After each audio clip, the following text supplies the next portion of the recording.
Good morning, students.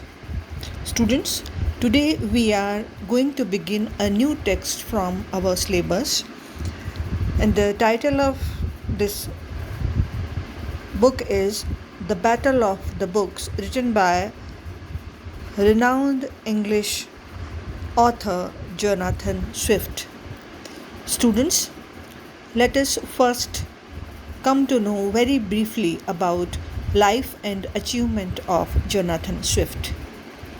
Students, Swift was born of English parents at Dublin, Ireland on November 30, 1667. His father, Jonathan Swift Sr., was a steward of the King's Inn at Dublin. Students, his father had died 7 months before Swift was born, leaving his widow with a little daughter, Jane, in poor circumstances. Swift was a distant relative of the famous poet Dryden. To be exact, he was the grandson of Dryden's grandfather's niece. As a child, Swift was not particularly precocious, though he was certainly not a dunce. He could read scriptures for himself before he was 3. He was the darling of his wet nurse, who kidnapped him and took him to her native place in England, where he lived for about 2 years with the consent of his mother. Students, his uncle, Godwin Swift, sent him to Kilkenny School, the best in Ireland, when he was 6. After his schooling, he was sent to Trinity College, Dublin in the year 1681. He graduated from Trinity College in the year 1685. Students, Swift started his literary career when he was at Moor Park with Pindaric odes to the king, temple, the Athenian society, and so forth.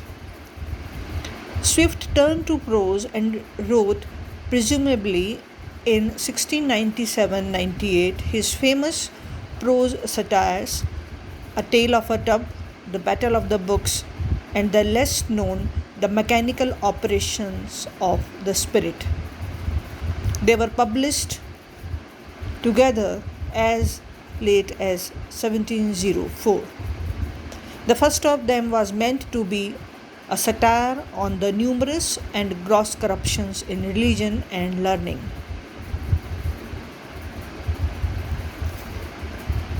In 1699, after the death of Sir William Temple, Swift returned to Ireland along with Lord Berkeley as his secretary and chaplain.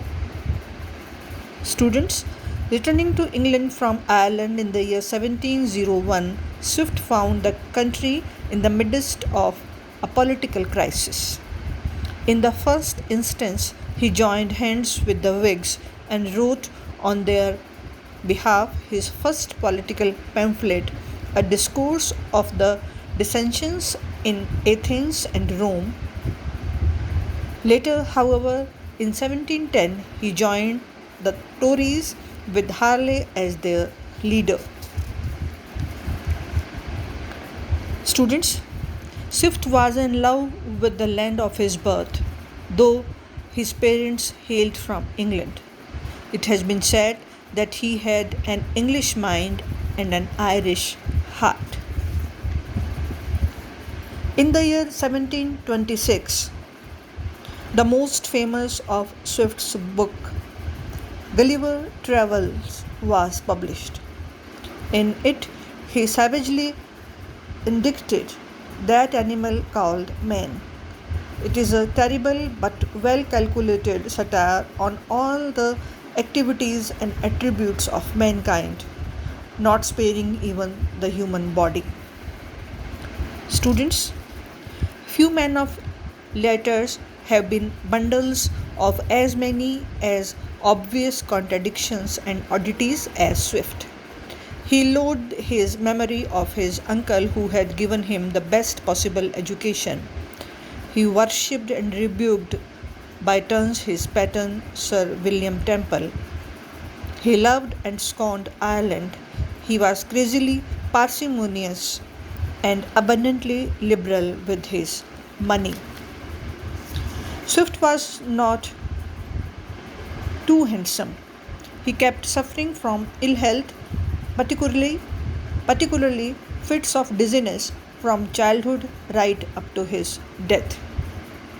Students, in spite of Swift's occasional peevishness, he had quite a number of devoted and some of them lifelong friends.